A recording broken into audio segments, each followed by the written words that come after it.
ఇక్కడ చూడండి ఎంత ప్లాంట్ విలేజ్ ఇది. ఇక్కడ అల్ట్రా మోడర్న్ మంచి గ్రీన్ ప్లాంటేషన్, తర్వాత చెట్లు, తర్వాత ఆల్ ఫెసిలిటీస్. ఇది ఒక దాదాపు ఒక 50 years కింద ఈ యొక్క కొర్రపాడు విలేజ్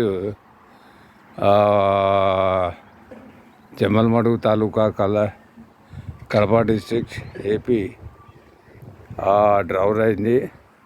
వాళ్ళ గురించి ఇదంతా ఒక model colony. It's very good. చూడండి ఎంత బాగుందో టెంపుల్, కొత్త కన్స్ట్రక్షన్. ఇంకా ఫర్దర్గా I will take you to other places in the colony. ఎందుకంటే specially I came for my wife and also my mother in law. My